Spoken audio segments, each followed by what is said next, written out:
The Whites live paycheck to paycheck. Research shows more than half of the U.S. are in the same boat. Rebecca works for the state, but William was laid off in October. They're also raising a daughter. In 2022, the couple decided to start their own small business, White House Painters, a lifelong dream for William. I've always wanted my own business, always, and I love painting. It's something I've done for 20 years. The Whites say in the past they had gotten painting jobs here and there, but weren't able to put any money away. When I'm not making that much working for the state, and we needed to spend that money on bills and to help provide. You know, our truck payment is $425 a month for the truck. We haven't really had any money to save. Right. So that's why we were financially in distress. White House Painters is listed on Yelp, so William was thrilled when he got a message from a potential customer. It was about 9 o'clock in the morning. I got a message from him, and he asked me if I could paint a house for him because him and his wife is moving here from Connecticut. I said, "How do you feel about this?" And he goes, "I feel good. You know, our family really needs this money." The house the customer told the Whites he bought was on Myrtle Avenue in Albany. I didn't have really any suspicion at that point because I looked it up and it said the house had closed January 5th. So I was assuming, okay, this is a legit job. And everything sounded legit. Everything really did. Trying to take every precaution, William did text back saying, "I hope this wasn't a scam." But the customer never responded. He started going on about the house and what needed to be done and how many bedrooms. And so I gave him a little estimate, and he sent a check that was over the estimate. So right then and there, I got a little confused. The customer wrote the check for $4,150, $1,000 more than what the Whites asked for. He also gave the Whites specific instructions. Did he tell you why he gave you extra money? You are to keep 50% of the check, and then the other 50%, I will give you further instruction on who you need to pay for the paint supplier, and also a furniture supplier is going to be delivering furniture because my wife doesn't like our furniture. It all seemed a little odd, so William and Rebecca decided to go to their bank, Broadview, to make sure the check was legitimate. They say a teller gave the check the all clear, so the Whites made the deposit. As instructed by the customer, William says he sent $1,000. William says he was also told to send another $1,000 on Venmo for furniture delivery. So why go through with it if you both had just this gut feeling that something might be off?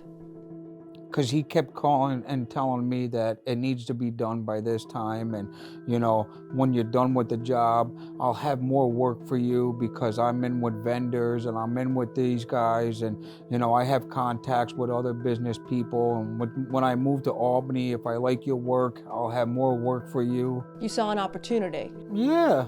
A few days later, William says he noticed something alarming in his Broadview bank account. I go to check my account and it said cashback $4,150. So I called the bank and the bank said, yes, this check that was cashed was a fraudulent check. Now, William is starting to see the writing on the wall. He had not only sent half the money to vendors as instructed, his 50% had already been used to pay bills. As soon as the money hit, I'm like, okay, we're behind. This needs to get paid. This needs to get paid. And now that I'm negative, I don't know how we're gonna pay our bills or anything. And you guys have a kid. Yeah, we have a 2-year-old baby girl. And it's hard too because you're just trying to provide for your family. Yeah. Yeah. I haven't slept in 3 days. I haven't. I'm working my butt off to take care of her. We're not sleeping. We're stressed out. My checks cover the rent and, you know, my car insurance, but I don't even know where to go from here. I really don't. The couple did file a police report with Colony Police. In a statement, the deputy chief said in part, quote, "We did meet with the White family and are investigating their report. Unfortunately, scams like this happen more often than you would think. The fact pattern in their scam was one that we have not seen before, and it seems that scammers are getting more and more creative in their methods," end quote. Rebecca decided to do some of her own investigating. She started with the FedEx envelope. I called the phone number that was on the FedEx envelope, and it was a 75-year-old man from Georgia. And he had said to me, "Let me guess, you got a package with my phone number on it?" And I said, "Yes, I did." And he goes, "So did you and everybody else in the United States." The whites are victims, and the whites aren't alone. Brian Jacob, a supervisory special agent for the FBI, says scammers do an extensive amount of legwork to pull off their scam. That includes using personal information from random people. In this scam, Rebecca White says she called the number on the FedEx envelope the fraudulent check came in. He had said to me, "Let me guess, you got a package with my phone number on it?" And I said, "Yes, I did." And he goes, "So did you and everybody else in the United States." The man on the other end of the line is 75 years old and from Georgia. I decided to call him myself. Hi there, my name is Tessa. I work with News Channel 13 in Albany, New York. I'm sorry to bother you. Is it okay if we can just talk for a couple of minutes? The 75-year-old man wants to remain anonymous because he says he is scared the scammer will find him. Although he's not a part of the scam, he did tell me in the last 3 to 4 months he's received at least 50 to 75 calls from people wondering if he sent them a check. He says he tells each person he doesn't really know what's going on other than they're being scammed. Those calls come anywhere from California to Massachusetts, and Rebecca White was one of those callers. I said, "What are you talking about?" He goes, "I'm 75, I live off of Social Security, and I am about to change my phone number because I'm getting multiple calls from different people all over the United States that are getting my phone number." And the Georgia man is not alone. Frost Bank and St. James the Apostle Catholic School, both in Texas, Cato Engineering in Minnesota, and FedEx. These are some businesses that are unwittingly a part of this scam. Scammers really try to build trust. They do. How can they do that?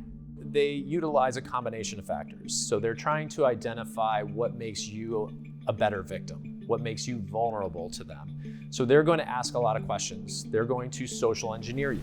They're going to try to find out about what you do as for work, what your hobbies are, whether that's through social media, whether that's through a conversation, whatever the venue is, they are trying to build your trust and confidence so that you will more willingly give up your money. This is when the red flags hit for the White family of Watervliet.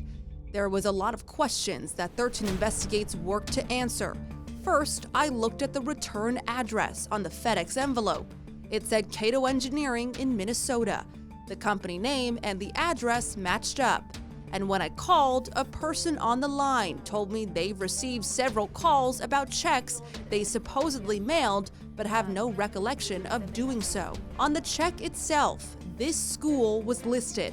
I called the Diocese of San Antonio, who told me they have no official comment other than to say they are no way involved with this scam or the scammer. Frost Bank says they have no comment as well and will not confirm or deny if they're investigating. I even emailed FedEx to see if they could help me track down where the package came from. FedEx told me they, quote, cannot share any customer information. Any further questions should be directed to law enforcement. How are they able to do all this legwork to make it look like a legitimate thing? So these scammers are typically part of larger organizations. This isn't just one person sitting at their kitchen table establishing this backstopping. These scammers are part of a group, and the group can create these personas, and they can create this backstopping to make this scam appear legitimate. Rebecca and William White are victims of what's commonly known as the overpayment scam. In these types of scams, Jacob says someone will overpay you for the service or merchandise, then ask for some of the money back, requesting you send the money through a mobile payment app like Venmo or PayPal. In this case, the Whites got a message from a potential customer saying he'll pay them to paint his new home in Albany. He sent the Whites a check for $4,150 and requested $2,000 of it be sent through Venmo. Even though the check was counterfeit, it got past a bank teller. In the meantime, the scammer sent the Whites another check, this time for $4,300. The Whites say they will not cash that check. I showed that check to Broadview's fraud team and a nationally known check fraud expert. This is a very good item. It looked legitimate.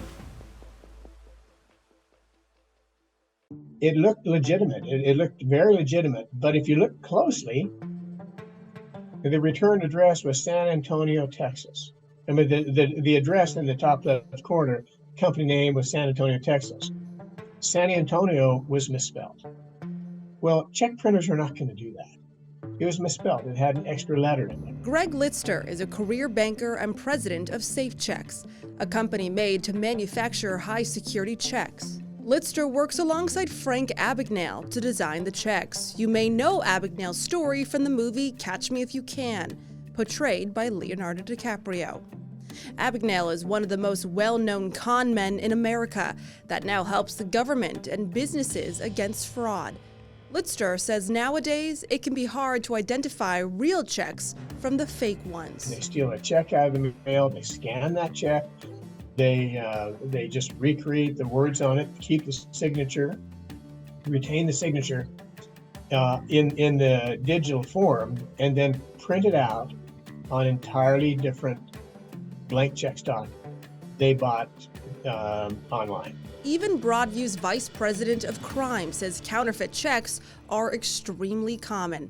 They've been around for at least 20 years. Most checks that are presented these days that are counterfeit are incredibly good. They're, for lack of a better term, they're pretty perfect. But not always. Shane Shoemaker says he noticed the same mistake on a bogus check Rebecca and William White were given. There's maybe possibly an extra letter on one word. San Antonio? Yeah, but aside from that, this is a very good item.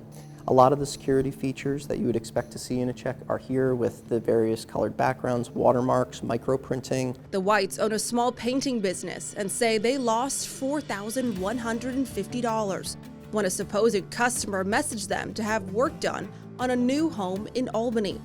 But before the first coat of paint was even rolled on a wall, the Whites realized they'd been duped and given a fake check. However, when Rebecca and William White went to a Broadview teller, they say it went through without being flagged. So how do you deal with a fraudulent check once it's gone through? I can't speak to obviously any specifics of like this case, but in general, when checks are presented to any financial institution, there's no way, unless the check is drawn off of us, that we can just easily find out, whether or not it's a legitimate check. We talked a little bit about, how checks are still used regularly. There's a very high volume of checks. So it's not possible for any institution to verify the legitimacy of every check that they process. Since Broadview is the expert, should you always be the ones to be able to catch it on time? So again, a lot of this is all going to depend on the amount of information that we have about the situation. And that's tip number 1, so this scam doesn't happen to you. Shoemaker says tell your bank everything about why you have the check. Tip number 2, Litster says once a check goes through, make sure to wait an additional 3 business days before spending the money. Just because the money shows up in your account and there's no hold on it, that doesn't mean that the check that you deposit is cleared. Number 3, Litster says you can return your check in a certain time frame. And once it hits your account, you must return it by the next business day at midnight, or you cannot return it. So you want to be looking at your bank statements every day. Number 4, don't ever send money to someone you've never met before. And tip number 5, anyone that wants to pay you more money than what's agreed is most likely a red flag. As for the Whites, they say they got a call from a higher up at Broadview just days after 13 Investigates started looking into their case. Broadview told them they were going to give them half of the money back.